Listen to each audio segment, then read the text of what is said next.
What cheer artisans? Today we are going on an adventure, on a quest. We are going to the Ephemera 44 fair. What's ephemera, for those who don't know? Ephemera is any paper item that was never meant to be kept for posterity, but yet somehow some person felt the need to keep the item, and now we have it today. A really important part of history, a really important insight into how people live. What are some examples of this? Postcards, visiting cards, paper advertisements, billboard posters, bank statements, even stock certificates. I'm really excited for this because I'm hoping to find something for my collection. I'm also on a quest for a friend for a particular postcard, so let's get to it.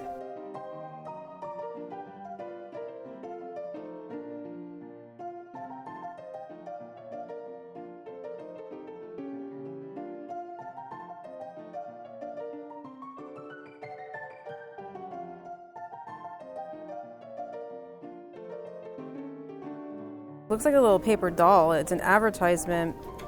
See how it's cut here and then there's the head? It's an advertisement for a treadle sewing machine, New Home, the New Home sewing machine.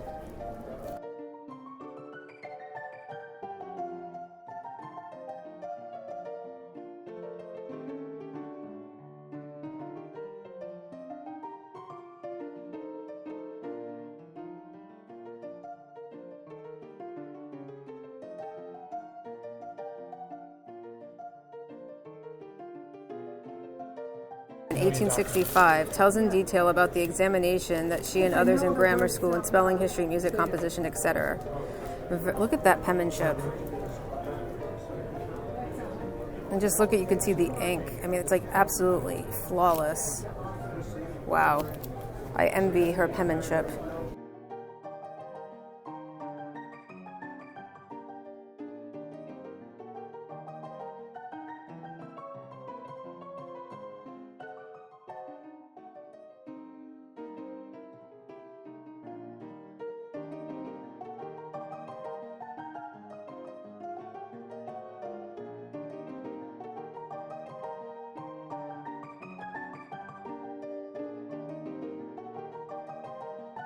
This is an excellent example from our arsenic episode, Dr. Mackenzie's arsenal soap. The very finest, purest soap in the world for sensitive skin. Oh, that's hysterical. Always cats. The Victorians were obsessed with cats. Here we go. That's for another episode. Oh, look, we have a Singer sewing machine, drawing book for young artists. Wow. And here was the New Home sewing machine, and it's the same paper doll that we saw, except this one's assembled. This is a ticket to the Charles Lindbergh kidnapping trial in 1935. It was the O.J. Simpson trial of its time. Charles Lindbergh was famous for solo piloting the first and farthest nonstop flight from New York to Paris in his plane, the Spirit of St. Louis, in 1927. In 1932, his 20-month-old son was kidnapped from their New Jersey home, held for ransom, and later murdered.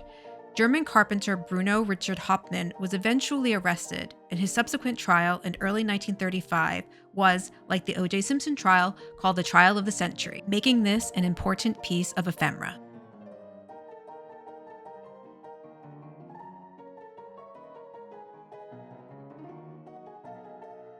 I bet you're all thinking what I am. Is there arsenic in this wallpaper?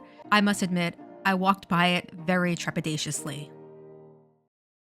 Yesterday was the fair, and I am going to kind of give a general summary of my feelings and thoughts about the day. It was a gorgeous Saturday, not a cloud in the sky, and it was in a really nice hotel.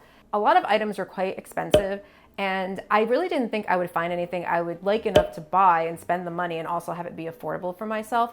But I did find some items that I will open at the end. One of them is an envelope of miscellaneous advertising cards. There might be a postcard in there or a Valentine. I don't know. I can only see a few items really through the clear plastic envelope. I am sad to report that I was not able to find a postcard appropriate for my friend Janet's needs. The most exciting thing about the fair, I think, was just the immersion in the items, the smell. I mean, that old antique smell that's unmistakable. It's almost like that smell is the time machine that transports you back in time. I say, let's open up these little treasures and let's see what we find. This first item is the Rumford book on home management. And this was made by Rumford Baking Powder. And I remember this being in the house as a child, and I had no idea this was made in Rhode Island, where I'm from. So let's just open up a couple pages of this just to kind of see what it looks like. If you want to lighten your work, find out how much you travel in doing just one kitchen task. To do this, make a map of the route and distance of your travel in making a simple cake. Wow, that's kind of fascinating because I actually never really thought of that. I guess naturally I found ways to make cooking more efficient, but that's pretty intense. Easy heights for working equipment. It even has like how tall you are and how high your table should be, your ironing board, the top of your bathtub. Wow, this is actually really useful. Household budgets, how to budget. You know, I feel like this is another thing that's been lost through time, are budgets. Nobody budgets anymore. Or we're not taught that in school. At least women, when they ran their home, they didn't make the money, but they were in charge of making sure they didn't overspend it, which was a very important aspect of the home. So to think that women had nothing to do with finance, completely a myth. They were in control of the finances. Quantities required to serve for 100, planned for church suppers, etc.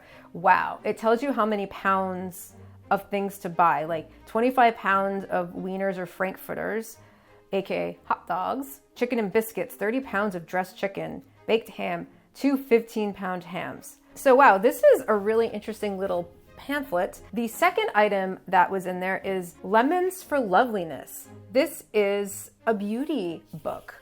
An adventure in loveliness awaits you if you will follow the simple suggestions in this booklet. You will discover that a mirror's verdict need not be accepted as final, for by following nature's own rules for beauty, you can more readily acquire the loveliness of hair and skin and figure that is such a tremendous asset in these competitive times. It seems like they're implying that the dating market was quite competitive. Here, come on, sweetie. Let me just airlift you over here, buddy. Yeah, there you go.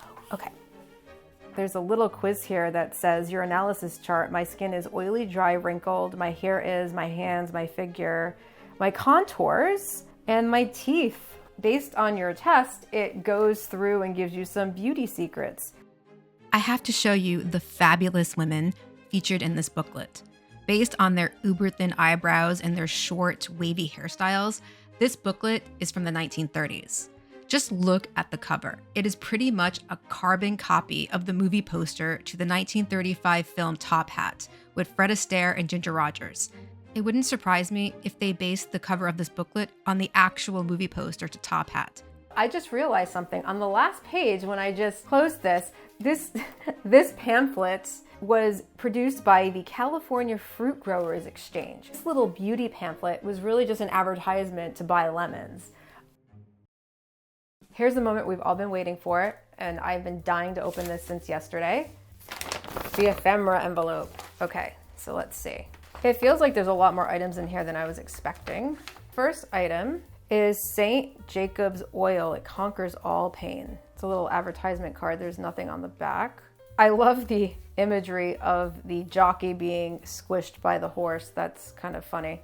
And this looks like Little Red Riding Hood. It's a girl in a cape with a little basket. And the back does have a little story here. Having just lifted the latch is the incident in the old familiar story of Little Red Riding Hood depicted by the present album card, the 9th in our series. Oh, this is actually an advertisement for cold medicine for bilious disorders and all troubles arising from a headache or dyspepsia. Use Dr. Jane's sedative pills. They are to be depended upon whenever a laxative or purgative medicine is required. And it's kind of strange because it seems like it's aimed at a child because it has a nursery rhyme that works in. Let me read some of the copy here. It says, "The tale itself is so well known to everyone, old and young alike, that the picture requires no comment from us. Further than that, we have endeavored to have it produced here, both in design and execution, in as artistic and pleasing a manner as possible. And now, at this wintry season of the year, permit us to remind you that a cold, caps and bold, once contracted needs prompt treatment." And it goes on and on. In cases of asthma, the expectorant should be taken in doses sufficient to produce a slight nausea. Oh geez, that sounds really appealing.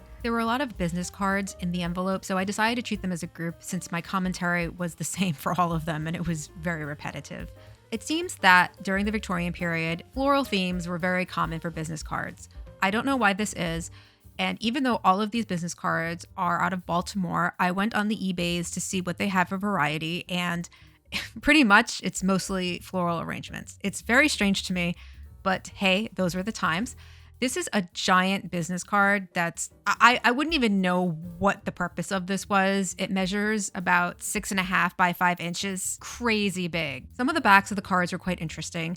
This one is for calculating how much paint you would need to paint your walls, which is quite useful, especially in the days before Google. You could figure this out before you even went to the store. You pick up their business card, figure it out, and go to the store and know exactly what you needed. So I thought that was really cool given the technological limitations of the time in terms of getting information. I think this card is so beautiful. I wanted to feature it on its own. I love the originality of the address and the name of the business being written on the ribbon around the bouquet of flowers. The back isn't very interesting. It's just an advertisement for a linen store. I just thought that the back of this card was funny. It reminds me of Sherlock Holmes for some reason. This is a business card of a gumshoe or a detective and not a shoe store, even though it makes sense because it's the sole of a shoe. But that was my first thought, and so I thought it was really funny.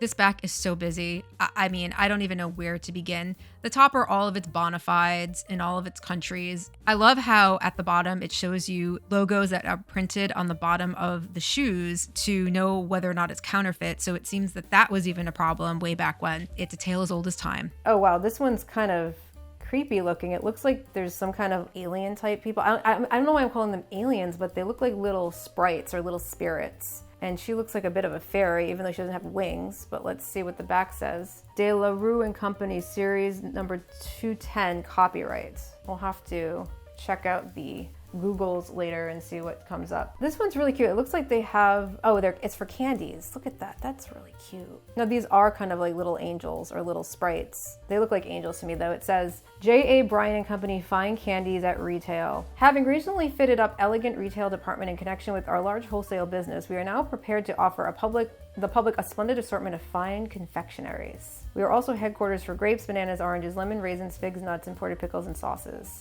Greetings, but it's like greetings is spelled Gredins. They look like this one looks like a little Napoleon type. They look like children dressed as adults. I'm wondering if this might have just been a card that you would send to somebody, hey, how's it going, kind of a thing. I find all this so fascinating. I know I keep saying that, but it really is fascinating. I am so happy with this purchase. This one says Star Braid, ask for it. B&MSF trademark. I can't tell which order you're supposed to read that in. Well, let's see on the back. Our maxim, a well-deserved reputation will ultimately prove more valuable than any temporary or present gain that may arise from large profits derived from inferior articles. Highest award and diploma, the Centennial Exposition of Philadelphia, 1876. And it gives all the bona fides of who gave the award the blessing as best. Wheels Popular Shoe Stores. That is really adorable. Look at that little dog, and it's on the beach. I think this might be the one for Janet. On the back, these shoes are manufactured by us under a patent granted on May 9th, 1876 for an improved inner sole. We claim the following advantages for our goods ever all other makes. I don't know if that's a misprint or if that's just how people said things back then. That's an interesting turn of words. I also think it's interesting they also mentioned their patents, which you don't really hear that today. Oh, this one, look at that gold. She's holding some kind of a shield of some sort. Wow, so back then you would just send in a little postcard for your order. I'm loving the different fonts here. There's like 3 different fonts being used. They were quite font happy back then. Willimatic 6-cord thread, the best. Home treasures. And this little girl with this fabulous haircut with a parrot and a bird playing on this string here. And the back says, America ahead, all the honors. Atlanta, 1881. Ask for it, buy it, try it. Use Borden's malted milk. That's a gorgeous little scene there. Look at that. I mean, that's really beautiful. And the back says, ask for Borden's. When fatigued, try a cup of Borden's malted milk. Easily prepared, delicious, refreshing, invigorating. Right for malted milk book. There's a copyright date. It looks like 1908. And it's a little bookmark. I like that. Horford's acid phosphate for mental and physical exhaustion and dyspepsia. Our pets. Delicious drink with water and sugar only. They loved using children in these ads. And of course on the back, it says that it's prepared according to the directions of Professor E.N. Horsford of Cambridge, Massachusetts for dyspepsia, indigestion, headache, mental and physical exhaustion, nervousness, hysteria, night sweats of consumption, etc. This preparation of phosphate of lime, magnesia, potash, and iron with phosphoric acid in such form as to be readily assimilated by the system. Rumford Chemical Works, Providence, Rhode Island. Oh, so I wonder if it's the same company that makes Rumford baking powder, which probably it is. Interesting. It is not nauseous, but agreeable to the taste. No danger can attend its use. Its action will harmonize such stimulants as are necessary to take. It makes a delicious drink with water and sugar only. Pamphlet giving further particulars mailed free. You can also send for a cookbook. It does bring up the baking powder. This is a lot. It's really hard to even read that font over the design. It says newspapers, magazines, stationery, periodicals, toys, and fancy goods. ATWB Mark and Brothers. 237.5 Pennsylvania. And it says Seaside Libraries. And the back is quite tiny. The Model Magazine, a combination of entertaining, the useful, and the beautiful with fine art engravings and oil paintings. Somerset's Monthly Magazine. Oh, okay. So this looks like, this says Somerset's Monthly Magazine here, and this looks like this was stamped on top of this. So the magazine was advertising on this card, and then the store that is selling it put a stamp over it. Okay, it says The Little Maidens for sale in Baltimore only at A.R. Blacklock. I do not know what the Little Maidens are, but it's a very whimsical picture of a little boy sitting, or is it a girl? It's a little girl sitting on a like on a stump of a tree. Okay, I was hoping for a kitty, and I thought I saw kitty ears in there, and it looks like I've got kitty ears. It says W.J. Atkinson. This is in Philadelphia, American Watches. From Lancaster, Elgin, Waltham, and Springfield, in solid silver from $10 and up, and solid gold from $25 and up. Large assortment and the lowest prices, headquarters for American Watch Club. And then on the back, it says solid silver thimbles, 25 cents, eyeglasses and spectacles, 50 cents, and it gives kind of a price list of what they have. I am certainly pleased and super happy with what was in my mystery ephemera packet. My favorite one, oh wow. I'm partial to the kitty because I love cats, but I think I have to say the bookmark, I think, is my favorite. I don't know. Oh, this is so difficult. Bookmark, I like the fact that it's a bookmark. I think that's what I like about it, but I'm a sucker for kind of the strange and unusual. I feel like this one is the winner because it's just so weird. I performed some research on this card. The De La Rue Company now provides currency and authentication services, among other things. However, it was originally founded as a print business in 1813. Its real claim to fame was its redesign of playing cards. In 1844, De La Rue hired Owen Jones to design the backs of his otherwise minimalistic cards. In 1872, they printed their first series of Christmas cards. The one I possess was part of a series of tropical-themed fairy and sprite holiday greetings. Mine was cut down at some point. I found an image of the original, as well as some other cards from the series. They were quite delightful. I believe they were manufactured in the 1870s or 1880s. Thank you so much for going on this little adventure with me to the Ephemera Fair 44 and for going through my little treasure envelope of surprise ephemera. I look forward to more crafting misadventures with you soon, and please subscribe if you're interested in seeing more of my videos, and like the video if you are so inclined because it does help the channel. Thank you so much, and I will see you presently.